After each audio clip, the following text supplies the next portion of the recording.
Tempat wisata di Indonesia menyimpan pesona yang sangat luar biasa. Bukan hanya pesona keindahan alam, tetapi juga mitos yang tersimpan di dalamnya. Sebagai seorang wisatawan haruslah tetap paham, mematuhi, dan menghormati aturan-aturan adat suatu tempat wisata. Walau terkesan mitos, tetapi hubungannya sangat erat dengan nilai adat setempat. Mitos dari suatu objek wisata bisa beraneka ragam jenisnya.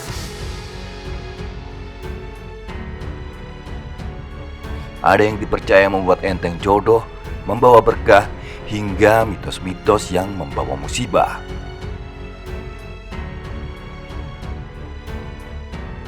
Berikut serba-serbi mitos di tempat wisata populer yang ada di Indonesia.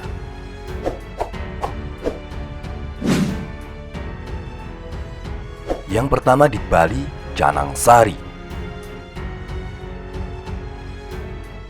Mitos ini mungkin masih sering didengar oleh para wisatawan yang pergi ke Pulau Dewata, Pulau Bali, yaitu tidak boleh menginjak sesajen. Umumnya sesajen ini terbuat dari janur dan dipenuhi dengan bunga warna-warni serta aneka buah dan jajanan. Sajen-sajen ini memiliki nilai spiritual dan dihormati bagi masyarakat asli Bali, terutama pemeluk agama Hindu Dharma.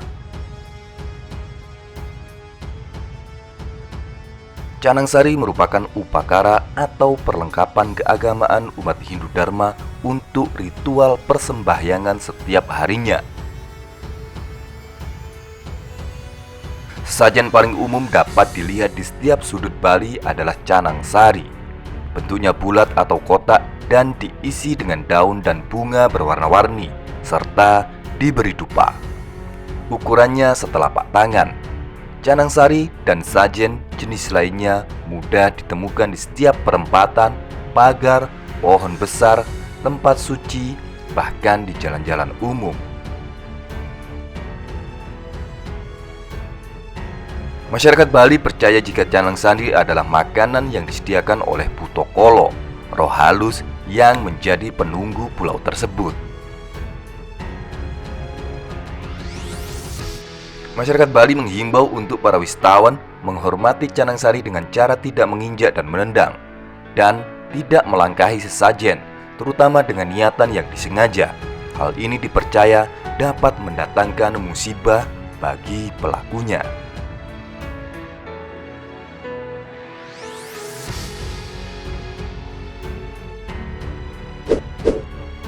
Yang kedua, Ranu Kumbolo. Ranu Kumbolo menjadi sumber mata air bagi pendaki yang akan naik ke puncak Gunung Semeru. Di gunung tertinggi Pulau Jawa terdapat salah satu danau yang sangat terkenal keindahannya, yaitu Ranu Kumbolo. Tempat ini dipercaya oleh masyarakat setempat bahwa airnya masih merupakan air yang suci. Bahkan hingga saat ini air suci dari Ranu Kumbolo masih digunakan untuk prosesi ritual suci keagamaan masyarakat di daerah sekitar lereng Semeru. Karena adanya keyakinan masyarakat mengenai air suci Ranu Kumbolo, maka ada aturan-aturan yang harus ditaati oleh para pendaki, seperti tidak boleh mandi dan mencuci di danau tersebut. Selain itu, semua kegiatan harus dilakukan dalam jarak sekitar 10 meter dari bibir danau, termasuk mendirikan tenda. Larangan tersebut juga dibuat untuk keselamatan para pendaki. Suhu airnya tidak bisa diprediksi dan cukup ekstrim yang bisa menyebabkan kram dan gangguan tubuh lainnya. Seperti yang terjadi pada tahun 2005 ketika seorang pendaki yang nekat berenang, ia kemudian kram dan tenggelam. Jenazahnya baru ditemukan 3 hari kemudian.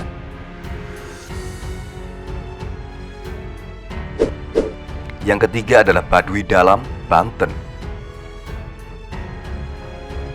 Desa adat ini betul-betul memegang teguh adat istiadat, sehingga nantinya para pengunjung pun dihimbau menaati peraturan yang ada di sana. Di Baduy Dalam ada beberapa peraturan yang harus ditaati. Tidak boleh mengambil foto ataupun video. Kemudian, jika mandi di sungai tidak boleh menggunakan sampo, sabun, serta pasta gigi. Larangan memotret dan memainkan perangkat elektronik di Baduy Dalam sudah tertera di gerbang masuk Baduy, yaitu Desa Ciboleger.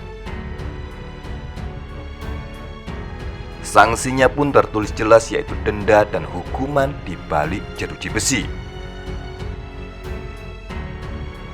Selain sanksi tersebut, menurut cerita yang tersebar, pendatang yang berani melanggar peraturan aturan adat akan mendapatkan sanksi dari penjaga desa. Ada yang menyatakan hukuman tersebut mengerikan dan dapat membahayakan diri, termasuk nyawa bagi pelanggarnya.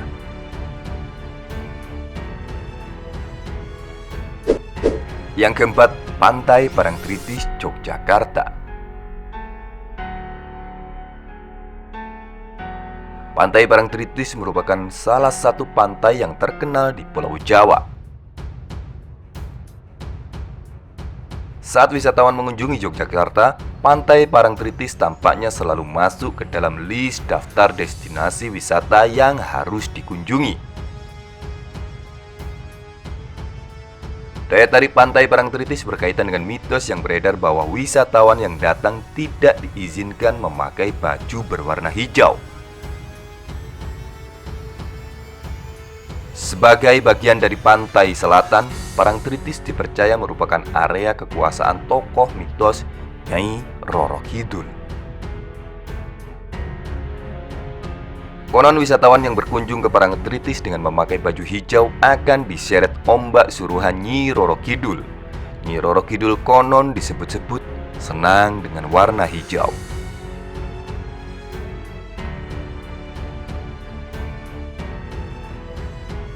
Meski kamu tidak percaya pada hal mistis seperti ini, sebaiknya saat berkunjung ke suatu tempat sebagai wisatawan harus menjunjung dan menghormati adat istiadat yang berlaku di tempat tersebut.